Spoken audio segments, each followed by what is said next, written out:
We know that government schemes form a very important part of the UPSC syllabus. काफी ज्यादा weightage रहती है prelims में भी, मेंस में फॉर्डर पॉइंट्स लिखने के काम आती है और इंटरव्यू में कई बार सवाल पूछा जा सकता है। तो इस वजह से मैंने सोचा कि गवर्नमेंट स्कीम से रिलेटेड जो भी आपके डाउट्स हैं और गवर्नमेंट स्कीम से रिलेटेड जो भी एस्पेक्ट्स हैं वो इन 3-4 वीडियोस में कवर करे जाएं। So I will be covering a few aspects related to government schemes in this video and the upcoming videos.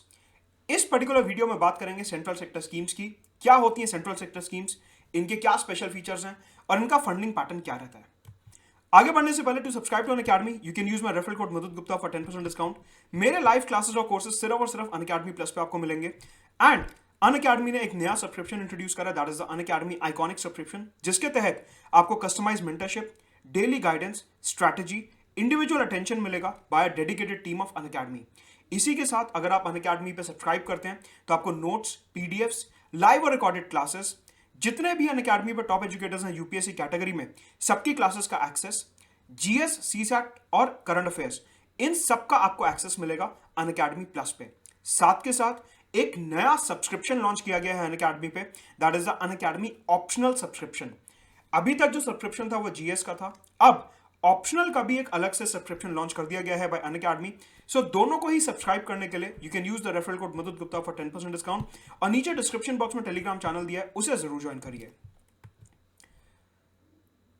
अब आप सोच रहे होंगे यहाँ पे कनेक्टिंग द डॉट्स, अभी तक तो कुछ पढ़ाया भी नहीं है, बताया भी नहीं है, सीधा डॉट्स कैसे कनेक्ट हो सकती हैं। यहां पे थोड़ा सा बैकवर्ड लिंकेज लेते हुए चलूंगा मैं। कहने का मतलब है पहले डॉट्स कनेक्ट करेंगे और फिर पीछे चल के डॉट्स बनाएंगे, बैकवर्ड चलेंगे थोड़ा सा। इंडिया में जितनी भी गवर्नमेंट स्कीम्स हैं उनको मैं दो हिस्सों में कैटेगराइज कर सकता हूं, एक सेंट्रली स्पॉन्सर्ड स्कीम्स और दूसरा central sector schemes. Centrally sponsored schemes की बात मैं करूंगा अगले वीडियो में, जो एकदम इसके बाद आने वाला है। इस पर्टिकुलर वीडियो में मैं बात करूंगा सिर्फ और सिर्फ सेंट्रल सेक्टर स्कीम्स की।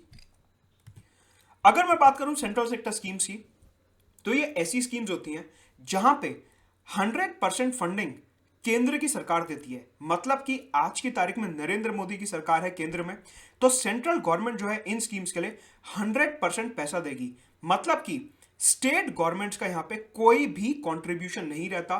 फॉर एग्जांपल ममता बनर्जी सरकार, नीतीश कुमार सरकार, योगी आदित्यनाथ सरकार, इन स्टेट गवर्नमेंट्स को कोई भी पैसा नहीं देना इन स्कीम्स की इंप्लीमेंटेशन में। मतलब कि ये जो सेंट्रल सेक्टर स्कीम्स होती हैं ये सिर्फ केंद्र सरकार की रिस्पॉन्सिबिलिटी होती हैं। साथ के साथ आपको पता होगा हमारे कॉन्स्टिट्यूशन के 7th शेड्यूल में 3 लिस्ट दी हुई हैं। यूनियन लिस्ट, जिस पे सिर्फ केंद्र सरकार कानून बना सकती है, स्टेट लिस्ट, जिस पे सिर्फ स्टेट गवर्नमेंट कानून बना सकती है, और कॉन्करेंट लिस्ट, जिस पे दोनों केंद्र की सरकार और स्टेट सरकार, राज्य सरकार, दोनों ही कानून बना सकते हैं। As far as these central sector schemes are concerned, ये स्कीम्स यूजुअली उन मसलों पे लाई जाती हैं जो या तो यूनियन लिस्ट का पार्ट है या फिर कॉन्करेंट लिस्ट का पार्ट है। मतलब कि ऐसे सब्जेक्ट्स जो यूनियन और कॉन्करेंट लिस्ट में हैं उन्हीं के ऊपर यूजुअली सेंट्रल सेक्टर स्कीम्स लाई जाती हैं। देखिए, यूनियन लिस्ट या फिर कॉन्करेंट लिस्ट ऐसे मैटर्स होते हैं जहां पे यूनियन अपनी चला सकता है, यूनियन की रिस्पॉन्सिबिलिटी में आते हैं वो सब्जेक्ट्स। यहां पे 100% फंडिंग दी जा रही है। कहने का मतलब है कि केंद्र की सरकार कॉन्स्टिट्यूशनली 100% पैसा सिर्फ उन्हीं सब्जेक्ट्स पर खर्च करेगी जो उसकी डायरेक्ट रिस्पॉन्सिबिलिटी है। बात समझिए, 100% पैसा, 100% फंडिंग तभी होगी जब वो मैटर पूरा का पूरा सेंट्रल गवर्नमेंट के अंडर आएगा। अगर स्टेट गवर्नमेंट के अंडर आ रहा होगा तो केंद्र की सरकार स्टेट से भी तो कह सकती है कि तुम भी थोड़ा सा पैसा दो, राइट?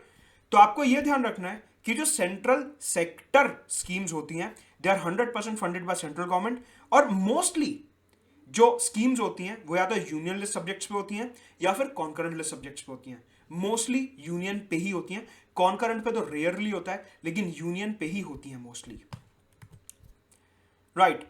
साथ के साथ अगर मैं इंप्लीमेंटेशन मशीनरी की बात करूं, ब्यूरोक्रेसी, डिपार्टमेंट्स वगैरह, इंप्लीमेंटेशन में भी सिर्फ और सिर्फ सेंट्रल गवर्नमेंट की मशीनरी का इस्तेमाल किया जाएगा। सेंट्रल गवर्नमेंट के सिविल सर्वेंट्स, सेंट्रल गवर्नमेंट के डिपार्टमेंट्स और मिनिस्ट्रीज, सिर्फ और सिर्फ उनका इस्तेमाल किया जाएगा। स्टेट गवर्नमेंट्स का इसमें कोई रोल नहीं रहेगा। स्टेट गवर्नमेंट्स की कोई भी machinery, department, ministry, state governments के सिविल सर्वेंट्स नहीं यूज होंगे, सिर्फ और सिर्फ सेंट्रल गवर्नमेंट की मशीनरी, सेंट्रल गवर्नमेंट का सेटअप ही इस्तेमाल किया जाएगा।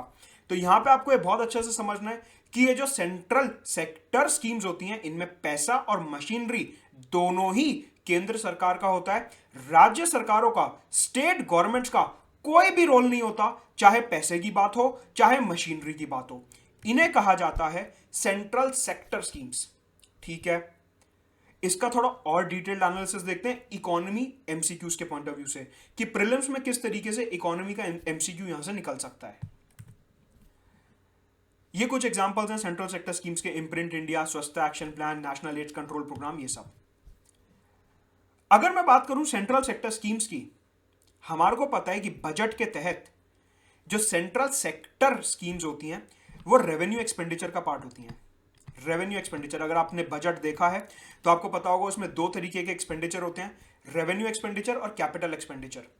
तो जो सेंट्रल सेक्टर स्कीम्स होती हैं, क्योंकि उसमें सारा का सारा खर्चा केंद्र सरकार का हो रहा है, तो स्टेट गवर्नमेंट्स का कोई भी रेवेन्यू एक्सपेंडिचर नहीं होता, क्योंकि स्टेट गवर्नमेंट की जेब से पैसा ही नहीं जा रहा। इसका मतलब ये जो स्कीम्स हैं central sector schemes, they are not reflected in the state revenue expenditure. जो स्टेट्स का इंडिविजुअल बजट आता है कि यूपी का बजट आया, बिहार का बजट आया, वेस्ट बंगाल का बजट आया, जो भी इंडिविजुअल स्टेट के बजट आते हैं, उनके रेवेन्यू एक्सपेंडिचर में सेंट्रल सेक्टर स्कीम्स नहीं रिफ्लेक्ट होंगी।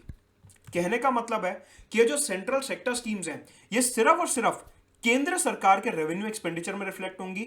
ये जो सेंट्रल सेक्टर स्कीम्स हैं, यूनियन बजट जो होता है सिर्फ उसमें रिफ्लेक्ट होंगी। कहने का मतलब है कि इन सेंट्रल सेक्टर स्कीम्स की वजह से केंद्र सरकार का फिस्कल डेफिसिट बढ़ता है।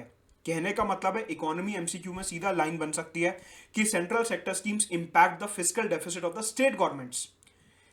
Central sector schemes impact the fiscal deficit of the state government. ये स्टेटमेंट गलत है, स्टेट गवर्नमेंट को तो वो इंपैक्ट ही नहीं कर रही, वो तो सिर्फ सेंट्रल गवर्नमेंट के फाइनेंसेस को इंपैक्ट कर रही है। मतलब कि सेंट्रल गवर्नमेंट के रेवेन्यू एक्सपेंडिचर और सेंट्रल गवर्नमेंट के फिस्कल डेफिसिट को इंपैक्ट कर रही है।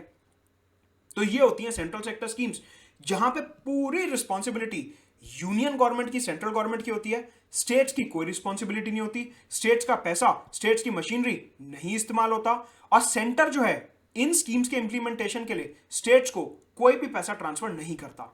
ये होती हैं सेंट्रल सेक्टर स्कीम्स। आगे बढ़ने से पहले नीचे डिस्क्रिप्शन बॉक्स में टेलीग्राम चैनल का लिंक दिया है, उसे जरूर ज्वाइन करिए फॉर ऑल द अपडेट्स। साथ के साथ अनअकैडमी पे दो बहुत ही स्पेशल क्लासेस हुई थी एथिक्स के पेपर को लेके by Mrinal sir and Rakesh Verma sir. इन स्पेशल क्लासेस में आपको एथिक्स के पेपर्स और केस स्टडीज मिलेंगे डिटेल में फॉर जीएस मेंस पेपर 4। आपको पता है मेंस में 4 पेपर होते हैं जीएस के, उसमें चौथा पेपर है एथिक्स का। उसके रिगार्ड्स में काफी डेडिकेटेड और डिलिजेंट केस स्टडीज थे, जो दोनों ही टॉप एजुकेटर्स ऑफ अनअकैडमी ने डिस्कस करे थे। इन स्पेशल क्लासेस का लिंक आपको नीचे कमेंट में और डिस्क्रिप्शन दोनों जगह पे मिल जाएगा। आपको सिर्फ क्लिक करके उन स्पेशल क्लासेस को ज्वाइन करना है, राइट। साथ के साथ to subscribe to Unacademy you can use my referral code Madhud Gupta for 10% discount.